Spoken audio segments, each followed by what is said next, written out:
আমরা যে পেশা আছি না কেন আমাদের পেশাটাকে আমরা অবশ্যই সম্মান করতে হবে। আর আমি যে পেশা আছি সেটা হচ্ছে একটা কৃত্রিম প্রজনন বা প্রাণী সেবার কাজে জড়িত।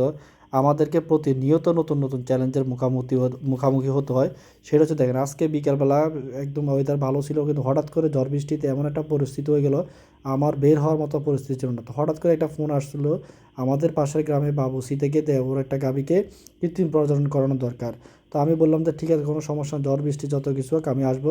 আমি যখন আসলাম তখন প্রচণ্ড রকম বৃষ্টি, আমি দেখতে পাচ্ছেন আমি পুরো ভিজে গেছি, ভিজে ভিজে ওনার গাভীটাকে প্রজনন করানোর জন্য চলে আসলাম। যেহেতু গাভীটি হচ্ছে একটি দেশি গাভী, সেহেতু তাকে আমি 100% ফ্রিজিয়ান হোলিস্টিয়ান ফ্রিজিয়ান বীজ দিয়ে কৃত্রিম প্রজনন করে দিয়েছি। কারণ হচ্ছে ওনার প্ল্যান হচ্ছে আগামীতে উনি জাত উন্নয়ন করতে হবে। তো জাত উন্নয়ন করতে হলে অবশ্যই আপনাকে ভালো মানের সিমেন্ট দিয়ে ইমপ্লিমেন্টেশন করতে হবে। এই বিকল্প কোনো কিছু নাই। আর দেশি গাভীর ভিতরে 100% হোলিস্টিয়ান ফ্রিজিয়ান দেওয়া যায়, কোনো সমস্যা নাই। অনেকের ধারণা হচ্ছে দেশি গাভীতে 100% ফ্রিজিয়ান বীজ দেওয়া যাবে কি না, এটা 100% দেওয়া যাবে।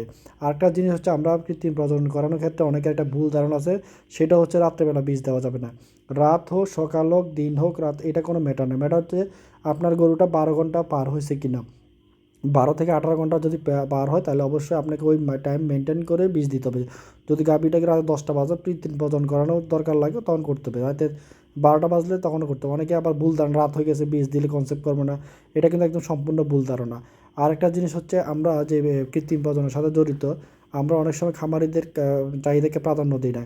অবশ্য চাহিদা প্রাধান্য দিতে হবে, কারণ অনেক সময় ঝড় বৃষ্টি হোক, যত কিছু হোক, খামারি যখন আপনাকে ডাকবে অবশ্যই আপনি সাথে সাথে চলে যেতে, কারণ আপনার এটা পেশা, এমনকি আপনি এটা সেবামূলক কাজ। তো আমি আমার পেশাটাকে অনেক সম্মান করি, রেসপেক্ট করি, খামারিদের মূল্যায়ন সবসময় দিয়ে থাকি। সবাই আমার জন্য দোয়া করবেন।